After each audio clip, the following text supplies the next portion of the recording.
मुझे बोलने के लिए आदेश हुआ है। मैं बहुत छोटा व्यक्ति हूं। देश में वैसे मंच तो तमाम बने हैं, मंचों की इस दुनिया में कोई कमी नहीं है, या दुनिया ही एक रंगमंच है। यहाँ विभिन्न राजनीतिक दलों के मंच बने हैं, विभिन्न सामाजिक संगठन बने हैं, और तमाम अपने आप को स्वार्थ सिद्ध करने के लिए भी मंच बने हैं।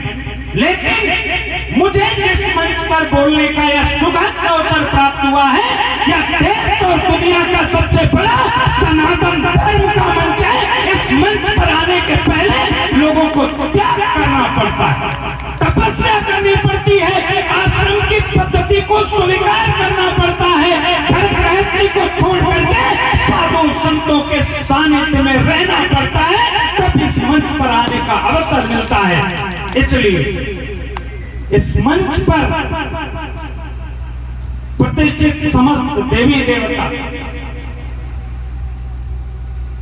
अमघट गांव की पवित्र धरती पर जहां पर अमृत की वर्षा हो रही है, जहां पर पहले से ही अमृत का घड़ा भरा हुआ है, वहां पर साक्षात प्रतिष्ठित भगवान रुद्र यज्ञ मंडप में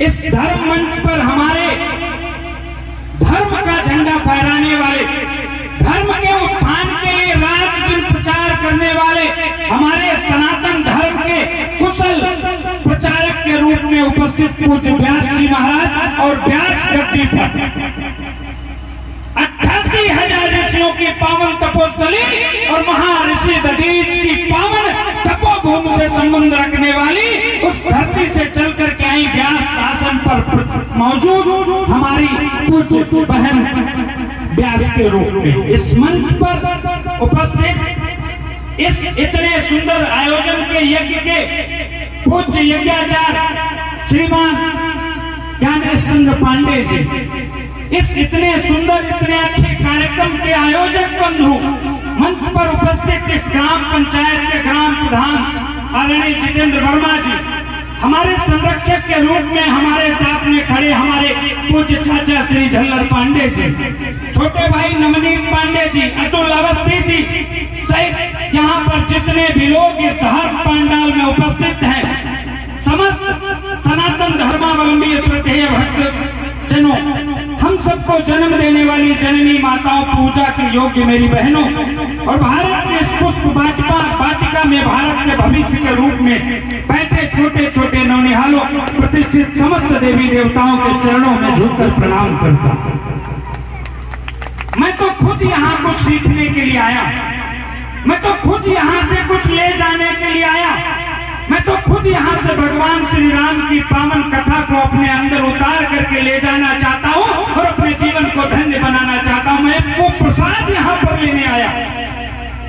मैंने कहा कि इस मंच पर बोलने की सबकी हैसियत नहीं है, सबकी ताकत नहीं है। यह मंच त्यागी और तपस्वियों का मंच है, या कोई साधारण मंच नहीं है। इस मंच पर बैठने वाले हमारे समाज के तमाम लोगों को कुर्बानियां देनी पड़ी हैं, बलिदानियां देनी पड़ी हैं, जेल की सड़कों के पीछे रहना पड़ा और चौराहे और तिराहों पर खड़े होकर के अनायास उनको उपहास का सामना करना पड़ा। ये वो कठिन मंच है। इस मंच पर सबकी बोलने की औकात नहीं। मैं जाते जाते केवल एक निवेदन करके जाना चाहता हूँ। बहुत अच्छी कथा आप सब लोग सुन रहे थे। प्रभु श्री राम की कथा का यहाँ अमृत बरस रहा था, उस कथा का आप लोग श्रवण पान कर रहे थे। और यहाँ पर भगवान रुद्र की महायज्ञ के साथ साथ आज मैंने देखा कि यहाँ पर 12 पार्थिव पूजन, ज्योतिर्लिंग का पार्थिव पूजन भी हुआ है, भगवान शिव का रुद्राभिषेक हुआ है। आप सब लोग सौभाग्यशाली हैं कि आपके घर के आंगन में इतना सुंदर अमृत बरस रहा है। मैं जाते जाते आप सबसे निवेदन करके जाना चाहता हूँ कि भगवान श्री राम का जन्म तो बहुत पहले हो चुका था।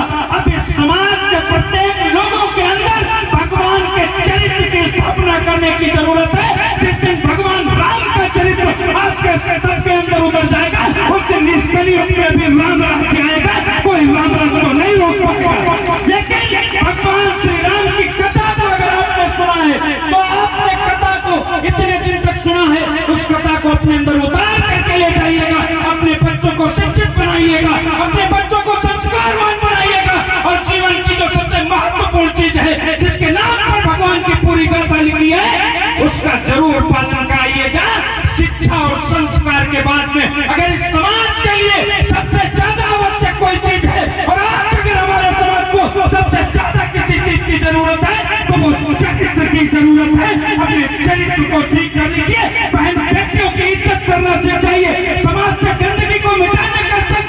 लीजिए, ये सोच लीजिए कि आपने अपने आप को भगवान को समर्पित कर दिया है और भगवान के बताए हुए रास्ते पर चले गए, निश्चित राम राज्य आए। ज्यादा कुछ नहीं, कथा को बीच में रोका गया।